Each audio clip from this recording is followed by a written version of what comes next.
ولا تكونوا كالذين نسوا الله فأنساهم أنفسهم أولئك هم الفاسقون لا يستوي أصحاب النار وأصحاب الجنة أصحاب الجنة هم الفائزون آمنت بالله صدق الله العظيم اللهم صل على سيدنا ومولانا محمد وعلى آل سيدنا ومولانا محمد وبارك وسلم اللهم صل على جميع الأنبياء والمرسلين وعلى الملائكة المقربين وعلى سائر الصحابة والتابعين وعلى عباد الله الصالحين.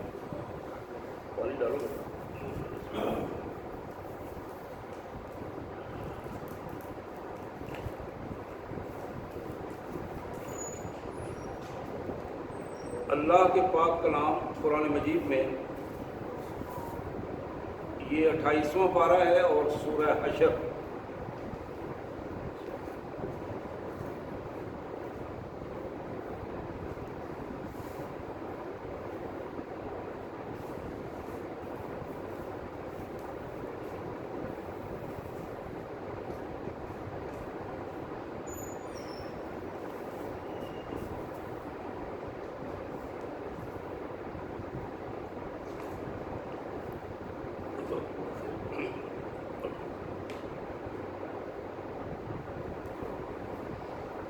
اللہ کے پاک کلام قرآن مجید میں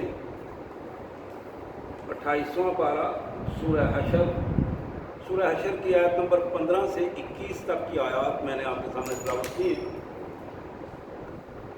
سب سے پہلے ان مبارک آیات کا ترجمہ اور مفہوم اور پھر اللہ کے پیارے حبیب جناب محمد کریم رحمت للعالمین سید عالم خاتم الرسول صلی اللہ علیہ وآلہ وسلم کی احادیث کے حوالے سے بات ہوگی. سب سے پہلے ان آیات کا مفہوم. اللہ کے مبارک نام سے بڑا مہربان بہت زیادہ رحم کرنے والا ہے. کمثل الذین من قبلہم، یہ جو آج کی جاہلیت ہے اس کی مثال اس طرح ہے کہ وہ اس سے پہلے ہم بیان کر چکے ہیں، پہلے دنیا دیکھ چکی ہے. اس کی مثال ان لوگوں کی مثال ہے قریباً جو ابھی ابھی گئے ہیں اور یہ آئے ہیں ان کی جگہ پہ. ذاقوا وبال امرہم، وہ جو گئے تھے انہوں نے اپنی کرتوتوں کا بدلہ چکھ لیا.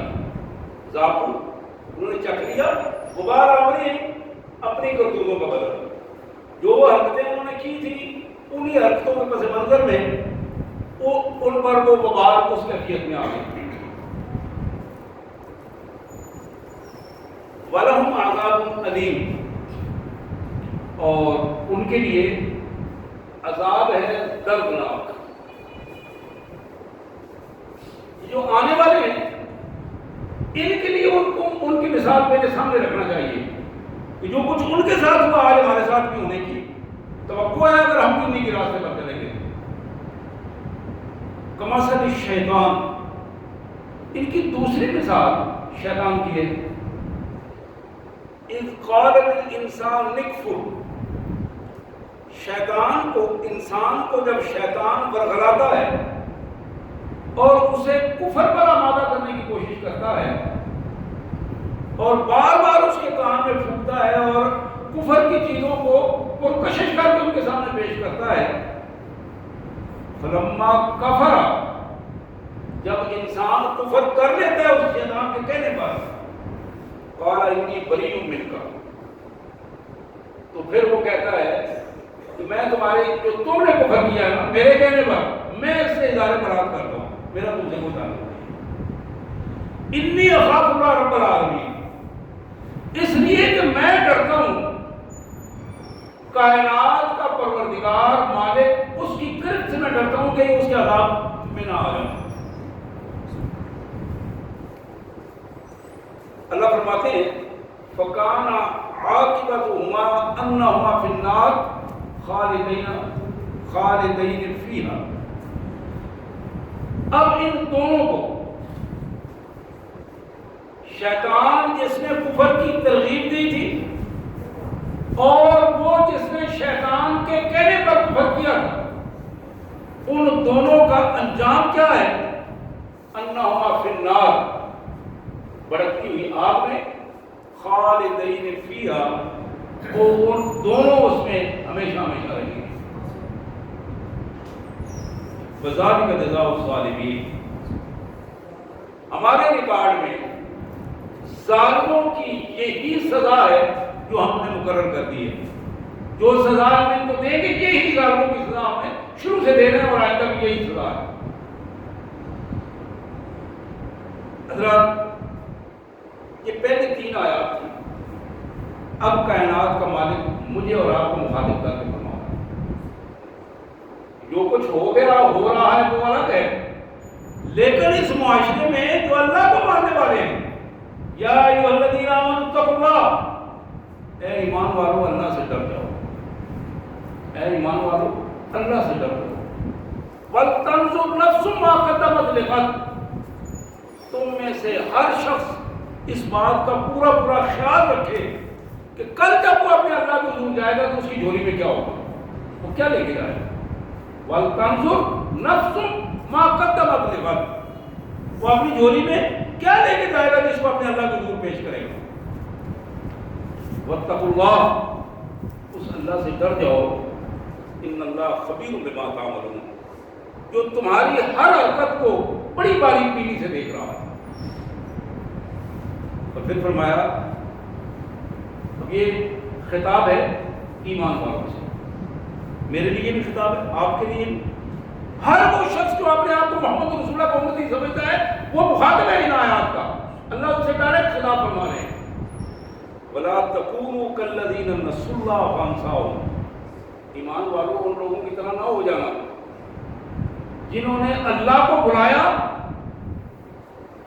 تو اللہ نے ان کو ذلت اور رسوائی کے گڑھے میں ڈال دیا۔ فَأَنسَاهُمْ، مالک نے ان کو اپنے ریکارڈ سے محو کر دیا، ان کو خود ان کی نظروں سے گرا دیا۔ اولئک هم الفاسقون، یہ وہ لوگ ہیں جو بدترین مزاج کے لوگ نافرمان، اور بدترین مزاج کے لوگ نافرمان۔ اور پھر اللہ فرماتے ہیں ایمان والو اس معیار کو بھی یاد رکھو، لا یستوی اصحاب النار و اصحاب الجنہ، کبھی بھی آگ میں چھونکے جانے والے لوگ اور جنتوں میں استقبال کا مزہ اٹھانے والے لوگ برابر نہیں ہو سکتے، کبھی برابر نہیں ہو سکتے۔ اصحاب الجنت هم الفائزون، جن لوگوں کا جنت میں استقبال ہو رہا ہوگا، جنت میں پروٹوکول ملے گا، یقیناً وہی اعلیٰ درجے کے لوگ ہیں۔ لو انزلنا ھذا القرآن، اگر ہم اس قرآن کو اتار دیتے علی جبل، پہاڑ پر، لرأیتہ، تم خود اپنی آنکھوں سے دیکھتے، خاشعا متصدعا من خشیۃ اللہ، اللہ کے خوف سے وہ پہاڑ کانپتا ہوا ٹکڑے ٹکڑے ہو کر گر جاتا۔ وَتِلْكَ الْأَمْثَالُ نَضْرِبُهَا لِلنَّاسِ، یہ مثالیں ہیں جو ہم لوگوں کے سامنے کھول کھول کے ان کو بیان کرتے ہیں، واضح کر کے بیان کرتے ہیں۔ کیوں؟ لَعَلَّهُمْ يَتَفَكَّرُونَ، تاکہ ان کی بات سمجھ میں آ جائے، بات سمجھ میں آ جائے۔ سمجھدار لوگوں کی سمجھ میں تباہی بربادی کا فیصلہ کر دیتی ہے، بظاہر سمجھ رکھنے والے لوگ بھی ذلت و رسوائی کے فیصلے کر رہے ہوتے ہیں۔ لعلہم یتفکرون، ہم یہ ان کے لیے رہنمائی دے رہے ہیں تاکہ وہ اپنی عقل کو درست کر کے درست فیصلہ کر سکیں۔ سبحان اللہ وبحمدہ، سبحان اللہ العظیم وبحمدہ، استغفر اللہ، وصلی اللہ علی النبی وعلی آلہ واصحابہ وازواجہ وبناتہ وبارک وسلم۔ میرے انتہائی واجب الاحترام بھائیوں، یہ مبارک آیات جو میں نے آپ کے سامنے تلاوت کی ہیں اور ان کا مفہوم میں نے اپنے انداز میں آپ کے سامنے رکھا۔ 28واں پارہ سورہ حشر کی آیت نمبر 15 سے 21 تک کہ میں بار بار ہر دفعہ بتاتا ہوں، اس لیے بتاتا ہوں کہ گھر جا کر ان آیات کا مطالعہ کریں، اس کا متن پڑھیں، ترجمہ پڑھیں، کم از کم ایک دفعہ ضرور اپنے گھر والوں کو بٹھا کر ان آیات کو سنائیں اور انہیں بتائیں کہ آج جمعے میں نے یہ آیات سنی ہے۔ اس سے آپ کا صدقہ جاریہ بھی بنے گا، اللہ تعالیٰ آپ کے لیے نیکیاں بھی لکھے گا اور آپ کے گھر میں تربیت اور نورانیت کا ایک ماحول بھی پیدا ہوگا۔ سورہ حشر کی آیت نمبر 15 سے 21 28 بات۔ محمد کریم جناب رحمۃ اللہ عالمین صلی اللہ علیہ وسلم کا یہ ارشاد، حضرت ابو ہریرہ کہتے ہیں حضور ایک محفل میں تشریف فرما تھے، ترمذی کی یہ حدیث ہے، مسند احمد بھی موجود ہے، مشکات شریف میں موجود ہے۔ حضور نے پوری محفل کی طرف اشارہ کر کے فرمایا، من یاخذ عنی ہؤلاء الکلمات،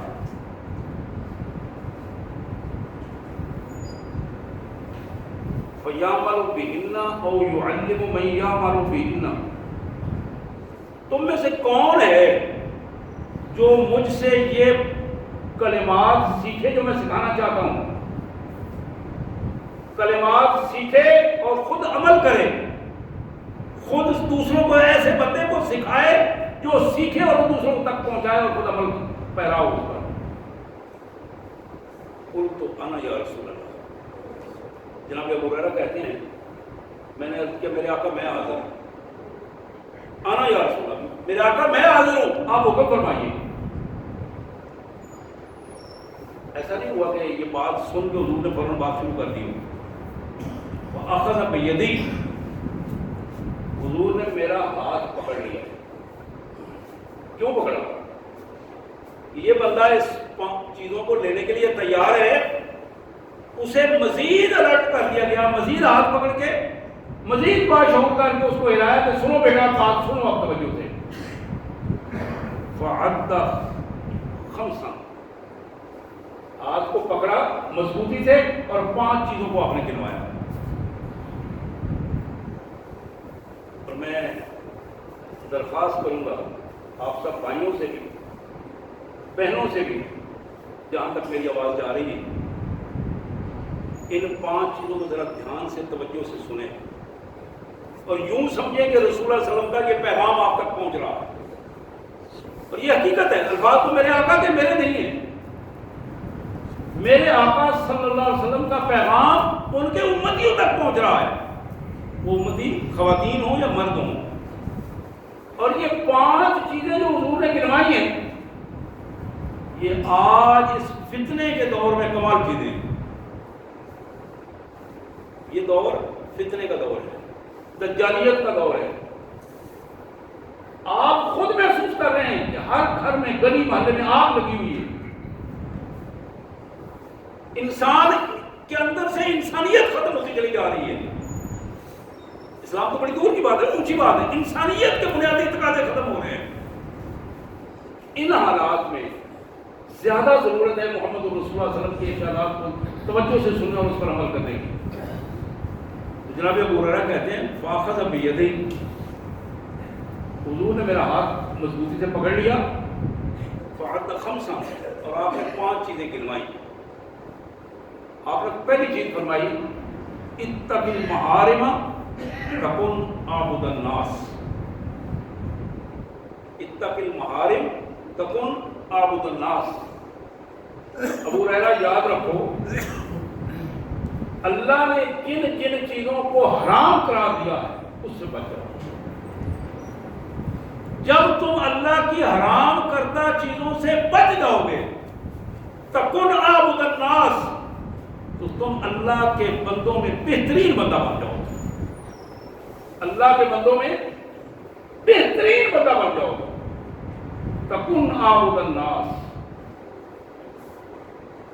اور یہ حرام کردہ چیزیں کیا ہیں؟ آنکھ حلال بھی دکھاتی ہے اور حرام بھی دکھاتی ہے۔ اب میں نے آنکھ کو استعمال کرنا ہے حرام دیکھنے کے لیے یا حلال دیکھنے کے لیے؟ تو یہاں جن سے میں محبت کا دعویٰ کر رہا ہوں، جس مبارک ہستی پر میں ایمان لا رہا ہوں، جو میرے نبی رسول اور قائد ہیں،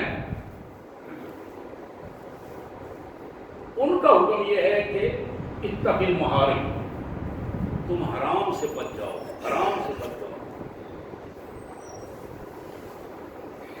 حرام ماحول بنانے سے بچو، حرام سوچ سے بچو، حرام عمل سے بچو، حرام کھانے سے بچو، حرام رویوں سے اپنے آپ کو بچا لو۔ اتق المحارم، اتق المحارم۔ ابو ہریرہ بھی یہ میرا پیغام پہنچاؤ خود بھی اور لوگوں تک پہنچاؤ کہ حرام سے بچ جاؤ۔ کیا ہوگا؟ کن اعبد الناس، تمام انسانوں میں اللہ کے بہترین بندوں کا سرٹیفکیٹ اللہ تمہیں عطا کرے۔ حرام خوری سے بچو، حرام فکری سے بچو، حرام کاری سے بچو۔ اتق المحارم، اتق المحارم۔ صرف اس موضوع پہ اگر گفتگو کی جائے نا، صرف اس جملے پہ، تو آج کا خطبہ اس جملے پہ بھی ناکافی ہو جاتا ہے۔ یہ اتنا اہم موضوع ہے، اتنی کمال بات ہے، اتنی خوبصورت بات ہے، لیکن ظاہر ہے جو سمجھنا چاہیں ان کے لیے ایک جملہ ہی کافی ہے۔ محمد رسول اللہ صلی اللہ علیہ وسلم نے فرمایا حرام سے بچ جاؤ، اللہ کے بندے بن جاؤ گے۔ حرام سے نہیں بچو گے، نفس کے بندے بنو گے، شیطان کے بندے بنو گے، شخصیات کے بندے بنو گے۔ میں فلانے کا بندہ ہوں، میں فلانے کا بندہ ہوں، میں فلانے کا بندہ ہوں۔ لعنت اس شخص پر جو کسی بندے کی بندگی کی دعوت کرتا ہے، وہ ملعون ہے وہ شخص جو اپنی نسبت یہ کرتا ہے کہ میں فلاں کا بندہ ہوں۔ تکن اعبد الناس، تمام انسانوں میں اللہ کے بندوں میں، اللہ کے بندوں میں تمہیں اللہ تعالیٰ مرتبہ عطا کرے گا، اور اس کے لیے لازم ہے کہ اتق المحارم، تم حرام سے بچ جاؤ، حرام سوچ سے بچو، حرام عمل سے بچو، اور حرام کھانے سے بچ جاؤ۔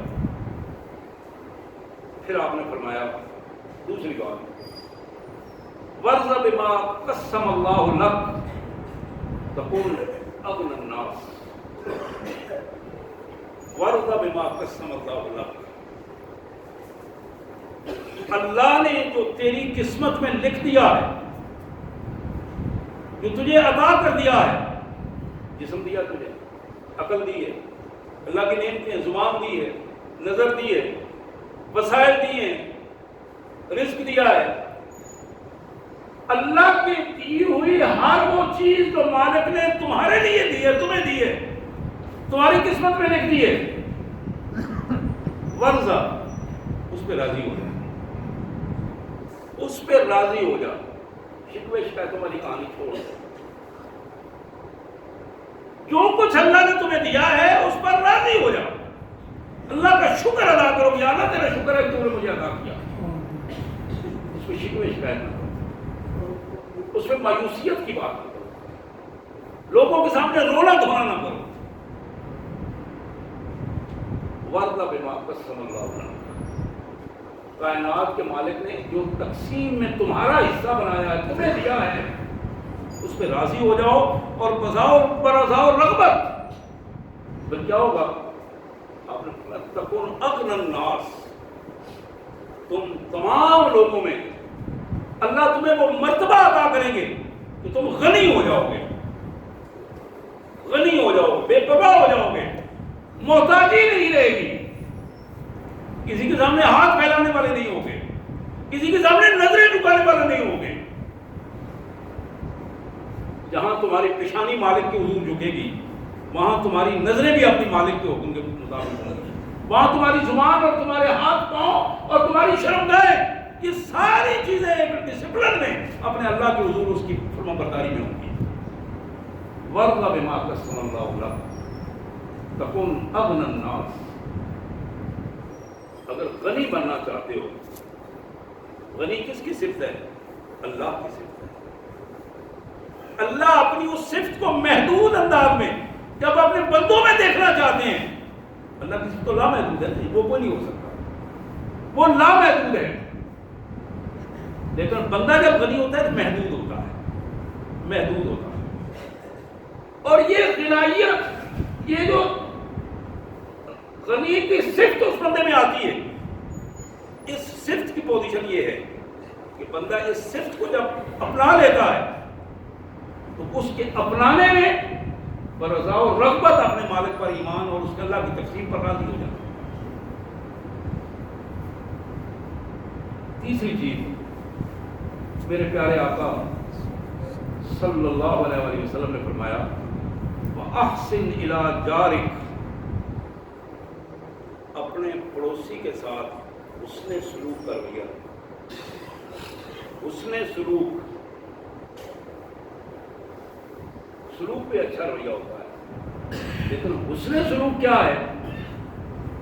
وہ رویہ اچھا نہ رکھے تو پھر بھی تم اچھا رکھو، اس کو حسن سلوک کہتے ہیں. سلوک اچھا رویہ ہے، اچھے رویے کو سلوک کہا جاتا ہے. حسن سلوک یہ ہے کہ وہ اچھا رویہ نہ رکھے، وہ تمہیں نہ دے تو تم اس کے گھر بھیجو، وہ تمہارے سلام کا جواب نہ دے تو تم سلام پھر بھی کہو، وہ تمہیں پریشان کرے تو تم اس کو امن کا پیغام دو.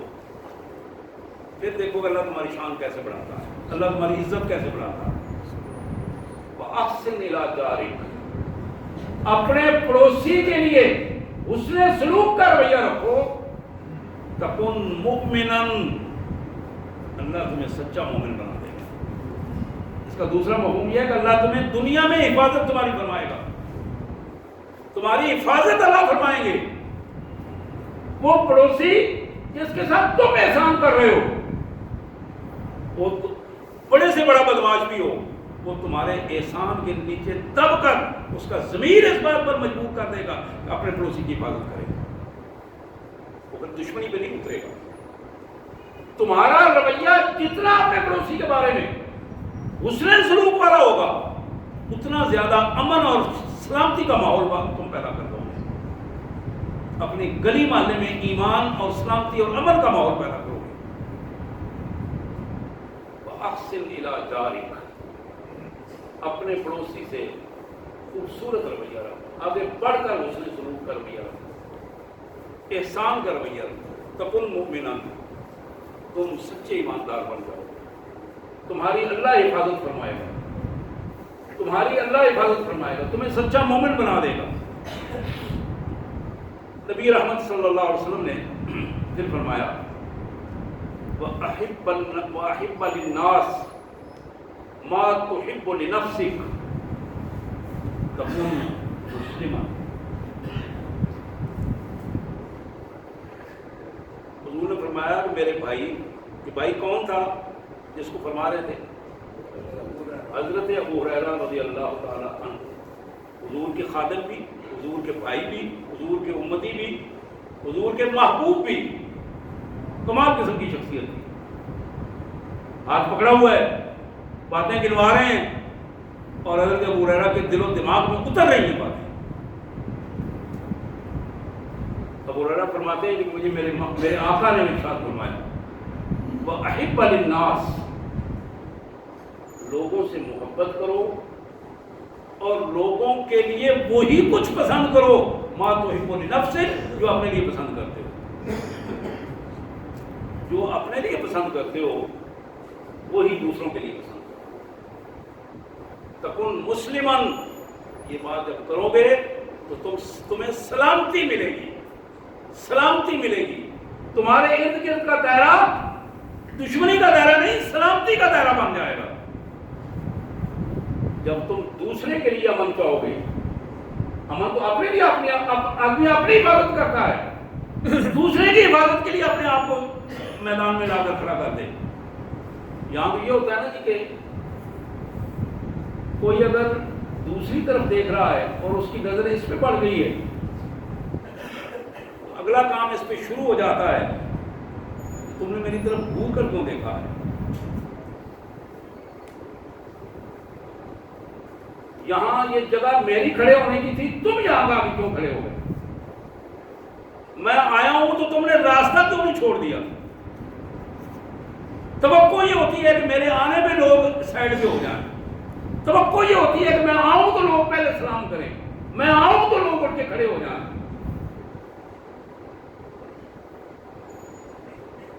وَأَحِبَّ لِلنَّاسِ،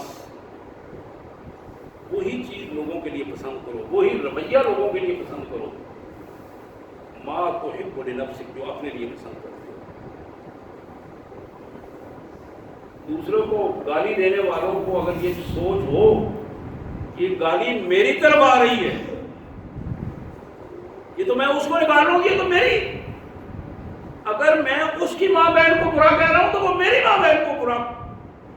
اب ذرا سوچیے، یہی کیفیت ہے جس کو اللہ کے رسول صلی اللہ علیہ وسلم نے فرمایا. جب ایک بندہ مسلم دوسرے فرد کی بیٹی کو بیٹی سمجھے گا، ماں کو ماں سمجھے گا اور بہن کو بہن سمجھے گا، اس کی بیوی کا احترام کرے گا، اس کے بچوں کا، اس کے والدین کا احترام کرے گا، یہ فطرت کا تقاضا ہے کہ تکن مسلمان، تو پھر ادھر سے سلامتی کا پیغام بھی اسی طرح آئے گا. یہ ممکن نہیں ہے. نبی رحمت صلی اللہ علیہ وسلم نے فرمایا جو اپنے لیے پسند کرتے ہو وہی دوسروں کے لیے پسند کرو.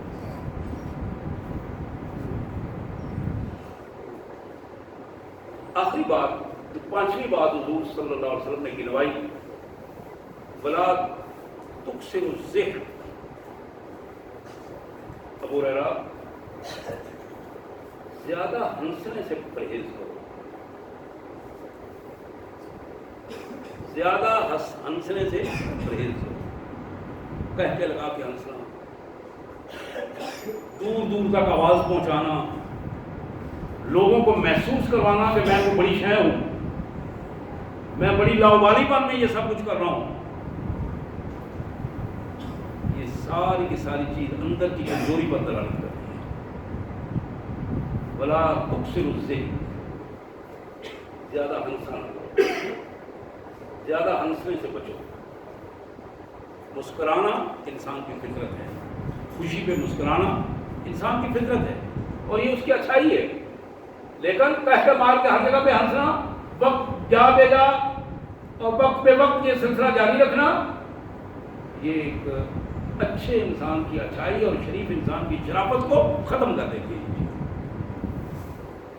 ولا تکثر الذکر فإن کثرت الذکر تمیت القلب. فرمایا جو بندہ ہر وقت ہنسا رہے، ہر بات پہ ہنسنا اور مذاق اڑانا، اور یہ ایسا بندہ ہے تمیت القلب، اس کا دل مردہ ہو جاتا ہے. حضور نے فرمایا اس کا دل مردہ ہو جاتا ہے. دل مردہ دل نہیں ہے، اسے زندہ کر دو دوبارہ. یہ دل کی مردنی جو کی کیفیت ہے، دل کا مثبت راستے پر نہ چلنا اور منفی راستوں کو قبول کرنا. ٹٹولو کہ اس دل کے اندر کیا چیز ہے، ایمان کی کوئی رمق موجود ہے کہ نہیں موجود ہے، اور یہی پہچان ہے. محمد رسول اللہ صلی اللہ علیہ وسلم نے فرمایا کسی شخص کا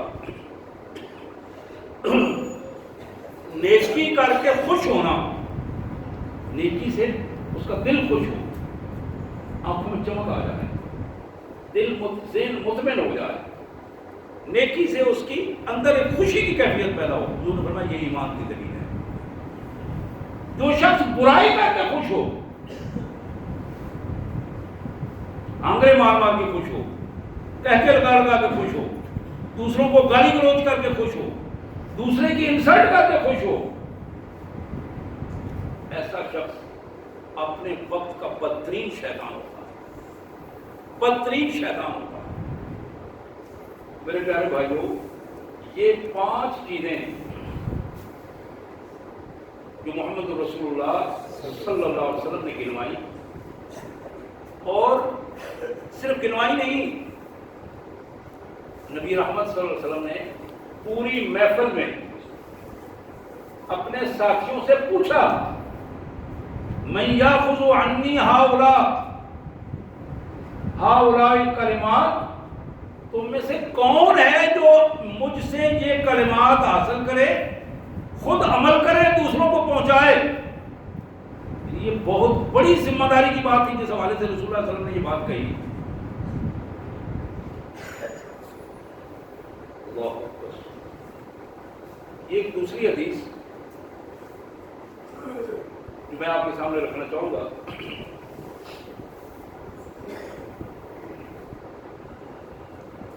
جناب ابو ہریرہ کی ہی روایت ہے اور ابن ماجہ میں مشکات شریف میں موجود ہے۔ اللہ کے پیارے حبیب صلی اللہ علیہ وسلم فرماتے ہیں، اللہ تبارک و تعالیٰ فرماتا ہے، فرمایا ان اللہ یقول، اللہ کا یہ ارشاد ہے، ابن آدم تفرغ لعبادتی املا صدرک غنى واسد فقرک۔ اولاد آدم کے بچوں اور بچیوں، میرے بندے، میرے نبی آدم کی اولاد،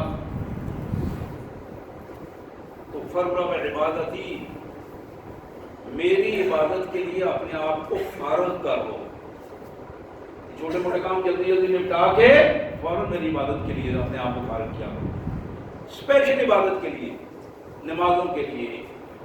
اور عبادت تو ہماری زندگی کی پوری زندگی عبادت ہے، پوری زندگی عبادت ہے۔ فرمایا کہ دنیا داری کے رویوں کو چھوڑ کر خالصتاً اللہ کے بندے بن کر اپنے آپ کو اللہ کا عابد ثابت کر دو۔ اس پہ اللہ کے رسول نے فرمایا کہ میرا اللہ فرماتا ہے، ابن آدم تم اپنے آپ کو میری عبادت کے لیے فارغ کر لو، املا و صدر کا غنن، میں تمہارے دل اور سینے کو غنی کر دوں گا،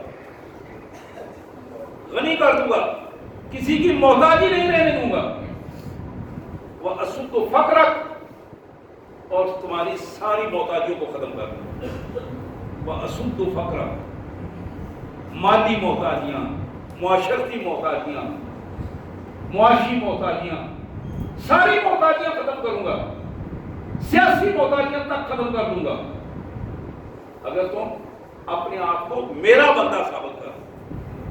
دو کام فرمائے، میرا بندہ بننے میں اپنے ثابت کرو گے، املا و صدر کا غنن، تمہارے دل اور تمہارے سینے کو میں غنی کر دوں گا، واسد فقر، اور تمہارے فقر و فاقہ کو، وسائل کو بڑھاؤں گا، اور تمہیں کسی کے سامنے آخری پھیلانا پڑے، تم کسی کی محتاج نہیں رہو گے۔ اور فرمایا فَإِلَّا تَفْعَلُ، اگر تم نے یہ کام نہ کیا، ملا تو یدا کا شغلن، تو پھر میں تمہارے ہاتھ کو مصروف رکھوں گا، پھر تم